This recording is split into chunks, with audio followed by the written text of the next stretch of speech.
Good morning, students. We have the study. Today we have the study women and the law. यानी कि महिलाओं के संबंध में कौन कौन से कानून बनाए गए हैं भारत में अंतर्राष्ट्रीय स्तर पर। जहाँ तक हमने पिछली क्लास में चर्चा की थी, ठीक है, कौन कौन सी चीज़ें चर्चा की थी, महिलाओं के संबंध में मेंटेनेंस क्या क्या चीज़ें होती हैं, इन सब चीज़ों की हमने चर्चा की थी।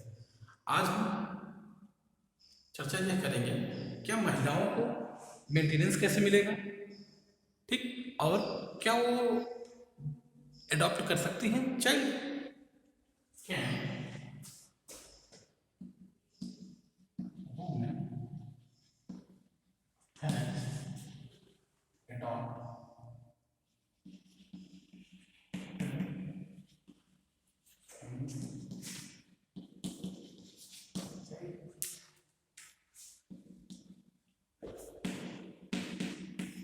यानी क्या महिलाएं क्या बच्चों को गोद ग्रहण कर सकती हैं कि नहीं, दत्तक ले सकती हैं कि नहीं, दत्तक दे सकती हैं कि नहीं, दत्तक के संबंध में महिलाओं को कौन कौन से अधिकार प्रदान किए गए हैं, ठीक है।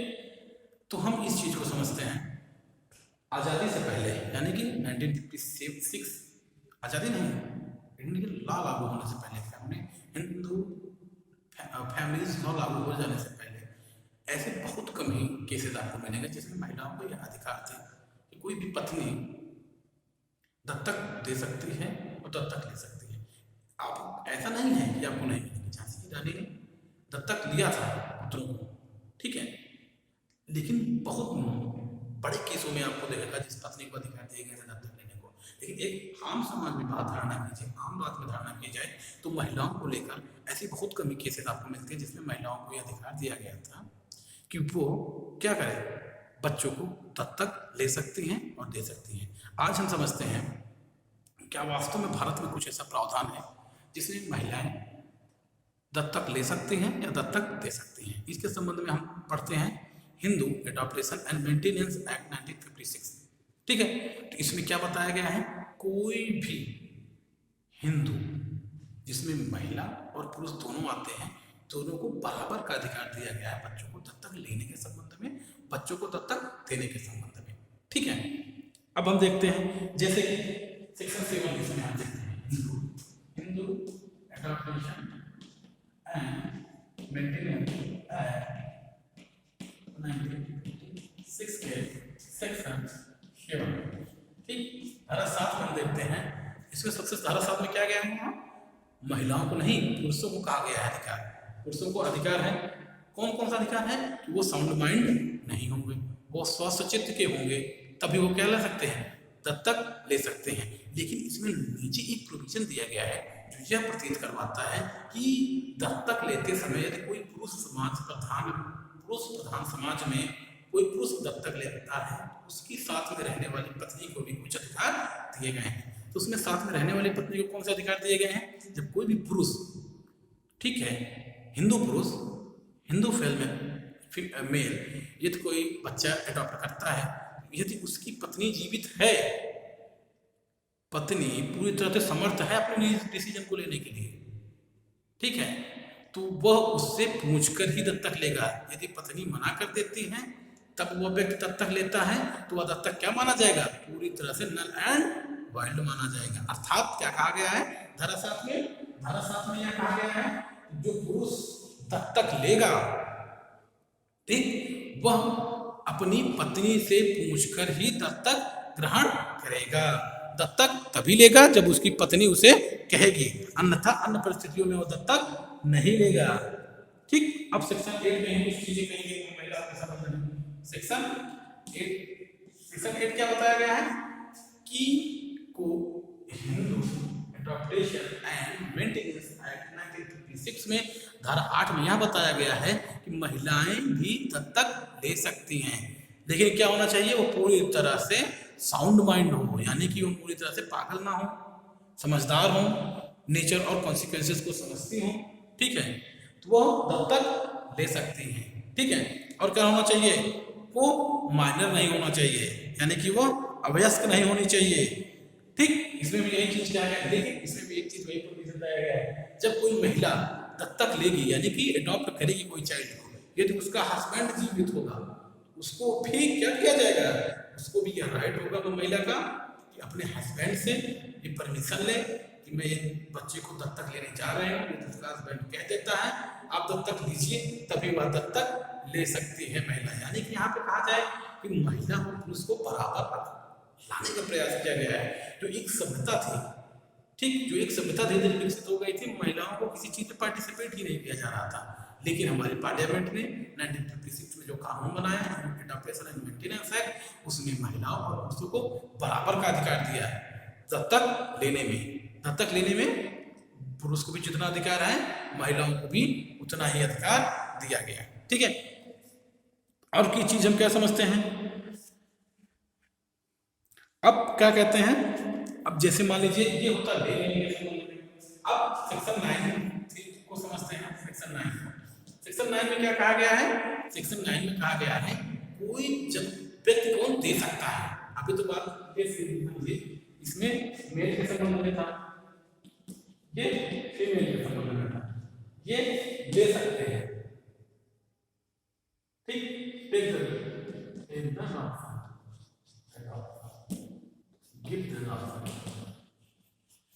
गिव दैट ऑप्शन सेक्शन 9 में क्या था, गिव दैट ऑप्शन, बच्चों को कौन कौन दत्तक दे सकता है। अब दे कौन सकता है, इसमें कहा गया है कोई भी बच्चा है यदि उसको गोद दिया जा रहा है, एडॉप्शन किया जा रहा है, उसके नेचुरल माता पिता ही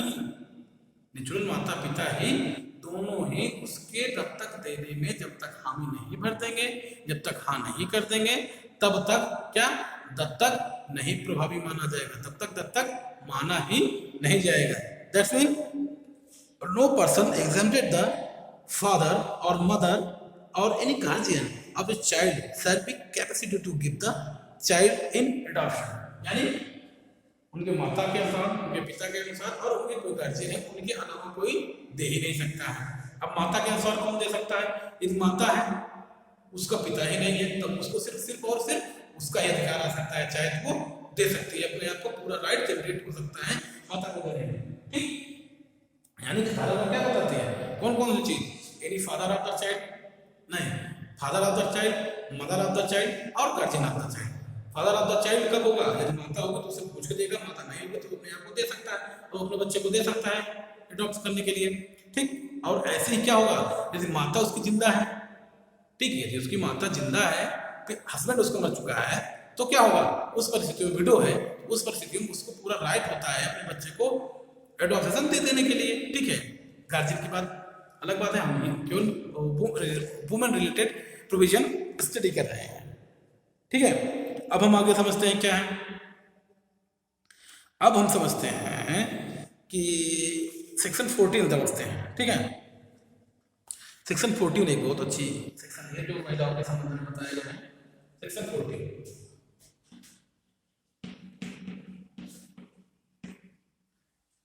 ठीक, सेक्शन 14 में क्या गया है, सेक्शन 14 में क्या गया है, determination of the adoption mother in certain cases.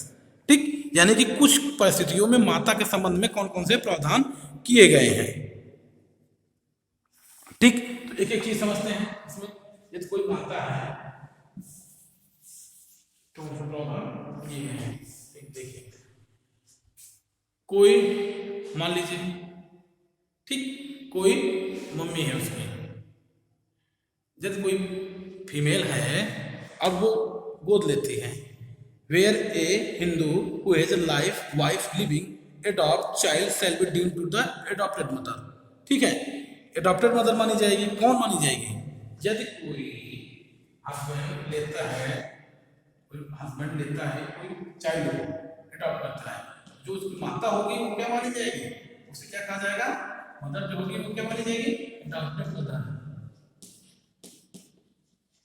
Adopted mother मानी जाएगी। अब कई बार ऐसी परिस्थितियां हो जाती हैं कि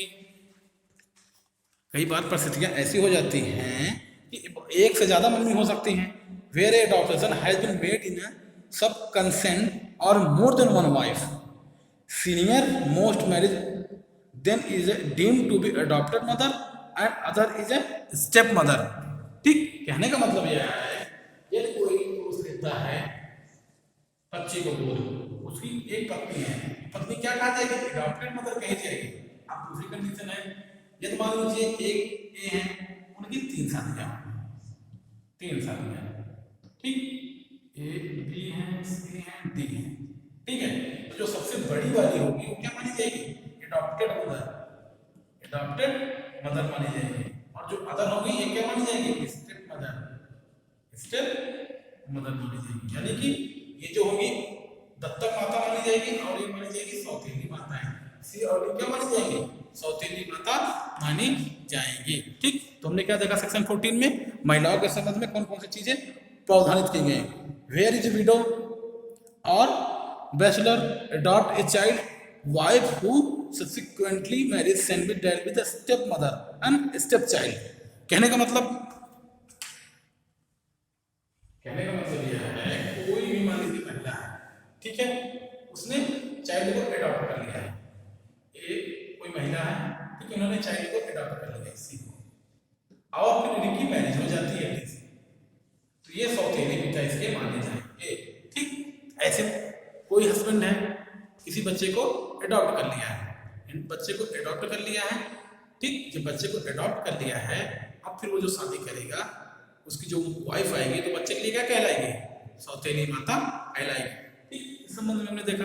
तो क्या कोई महिला शादी अकेले, मान लीजिए कोई महिला शादी नहीं हो तो क्या वो ले सकता है? अडॉप्ट कर सकती है बच्चे को? जी हाँ, बिल्कुल ले सकती है, लेकिन उससे कुछ शर्तें हैं। ठीक, वो क्या होनी चाहिए? पूरी तरह से शिक्षित होनी चाहिए, वह पूरी तरह से माइनर नहीं होनी चाहिए, ठीक है, और कॉन्सिक्वेंसेस को समझती होनी चाहिए। और एक चीज है, सबसे बड़ी चीज, वो जो चाइल्ड को ले रही होगी उसके एज में 21 साल का क्या होना चाहिए?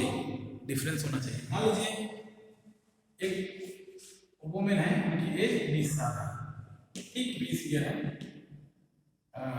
20 नहीं 25 कर लेते हैं, 25 साल, ठीक है, उनका नाम मिस्टर मिसेस एम है,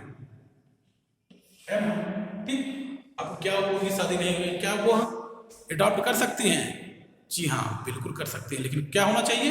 वो पूरी तरह से अनसाउंड माइंड होनी चाहिए, अनसाउंड माइंड होनी चाहिए, वो माइनर ना हो, ठीक। और वो, ठीक है, अगला क्या चीज क्या है? जिस बच्चे को ले रहे हो, ठीक, उसकी और इनकी एज में 21 साल का अंतर हो, यानी जो बच्चे ले सकती हो केवल 1 से 4 वर्ष तक बच्चे ही ले सकती हैं, 5 वर्ष के बच्चे को चाइल्ड अडॉप्ट नहीं कर सकती है। ठीक, बस समझ में, कोई भी माता होगी वह केवल अपनी आयु से 21 साल कम हो तभी ले सकती है। अब इनकी मान लीजिए एज 30 साल है, यदि इनकी एज 30 साल है तो कितनी ले सकती है? 9 साल तक के बच्चों को वो गोद ले सकती हैं। ठीक है, हमने क्या समझा गोद के संबंध में, यानी कि एडॉप्टेशन के संबंध में क्या क्या चीजें बताई गई। अब हम समझते हैं मेंटेनेंस का संबंध। मेंटेनेंस के संबंध में हमने वो चीजें पढ़ चुके थे, सेक्शन 125 फॉर सीआरपीसी। आज हम इस एक्ट में जो है हिंदू मेंटेनेंस एंड ये हिंदू एडॉप्टेशन एंड मेंटेनेंस 1958 में मेंटेनेंस कैसे मिलता है वुमेन्स को, वुमेन मेंटेनेंस, इसमें सेक्शन 18 दिया गया है, wife maintenance, wife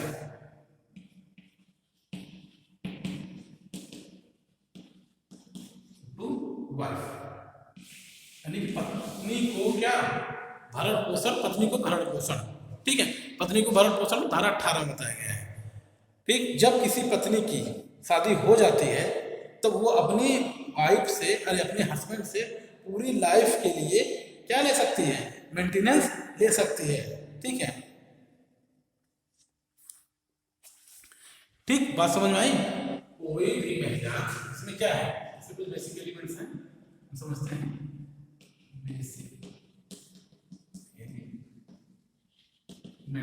basic elements क्या है? लॉन्ग लाइफ मेंटेनेंस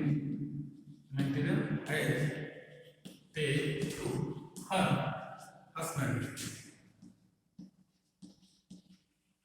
अपने हस्बैंड से पूरी जिंदगी भर उनके साथ रहती है तो क्या उनको भरण पोषण लेने का अधिकार है। A Hindu wife shall be entitled to live separately for the husband without forfeiting his claim to maintenance. ठीक, यदि उनका पति बिना किसी कारण के बस उनसे अलग रह रहा हो और वो जीवित हो तो उनसे भरण पोषण प्राप्त करने का अधिकार है। ठीक, यदि वो घर छोड़ के चला जाता है, बिना किसी रीजनेबल कारण से अलग रह रहा होता है, तो वह मेंटेनेंस ले सकती हैं। ठीक, और किसका कंडीशन ले सकती हैं, वो उनके साथ क्रूएल्टी कर रहा होता है तब वो मेंटेनेंस ले सकती हैं। ठीक, सेक्शन इसमें क्लियर हो गया। एक और चीज है, इफ वुमेन लिव सेपरेटली,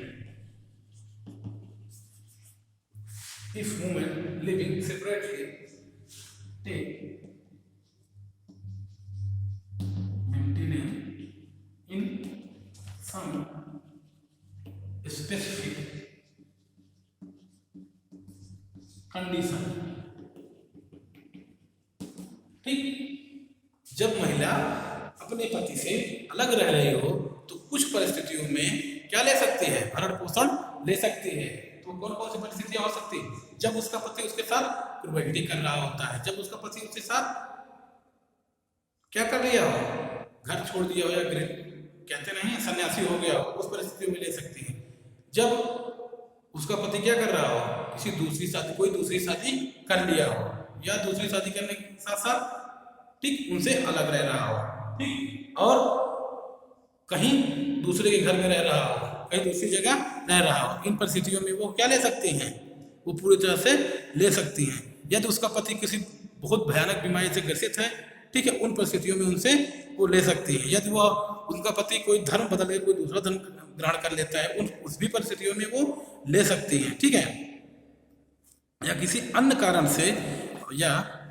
कारण से क्या वो अलग रह रही होती हैं तो वो ले सकता है, क्या मेंटेनेंस ले सकती है वो महिला। ठीक, किन किन परिस्थितियों में ले सकती है वो ऐसी परिस्थितियों में ले सकती हैं। सबसे पहली बात, वो अपने पूरी जिंदगी भर ले सकती हैं। ठीक है, और फिर जिंदगी भर ले सकती हैं हस्बैंड के साथ में रहते हुए। यदि उसका हस्बैंड उसका साथ छोड़ देता है कुछ परिस्थितियों में, कौन सी परिस्थितियों में, हस्बैंड कोई बीमारी हो गई हो, उसका हस्बैंड छोड़ के चला गया हो, उसका हस्बैंड छोड़ के चला गया हो तो घर वाले जो उसके होंगे वो देंगे। ठीक है, उसका हस्बैंड छोड़ के चला गया हो, ठीक, या क्रूएल्टी कर रहा हो, या किसी दूसरे के साथ रह रहा हो, या कोई अन्य कारण हो, या तो धर्म परिवर्तन कर लिया हो, या कोई अन्य कारण रीजनेबल कारण होता है जिसके अपने पति से वो अलग रह रही है, तो उन परिस्थितियों में एक महिला अपने पति से पूरे जब तक वो रह सकती है, जब तक वो दूसरी शादी नहीं कर लेती है, ठीक है, वो अपना भरण पोषण, अपना मेंटेनेंस हस्बैंड से प्राप्त कर सकती है। ठीक, बात समझ में आई। अब हमने यह देखा कौन कौन सी परिस्थितियों में कौन कौन सी चीजें क्या है में वो ले सकती है। फिर अगली चीजें क्या है, धारा 19, maintenance for the widow daughter in law. ठीक है, अब हम देखते हैं, मान लीजिए वाइफ है, धारा 19 में क्या है, धारा 19 में maintenance window daughter in law.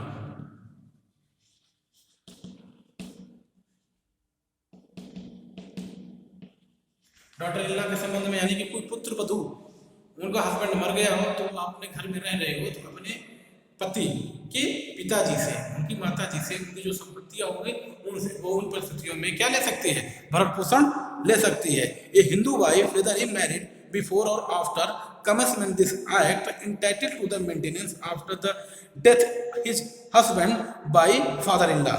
ठीक है, अपने पति के मर जाने के बाद वो अपने उनके फादर इन लॉ से, यानी कि अपने ससुर से क्या ले सकती है, वो ले सकती है। लेकिन क्या हो सकता है, ये तब नहीं होगा यदि वो हस्बैंड दूसरे शादी कर लेती है। ठीक, यदि वो महिला किसी दूसरे से शादी कर लेती है तो उन परिस्थितियों में उन्हें नहीं भरण पोषण मिलेगा। यदि वो शादी नहीं करके घर पे रहती है उन्हें भरण पोषण पूरी तरह से मिलेगा। ठीक है, आगे वाली क्लास में हम आगे चर्चा करेंगे। Thank you.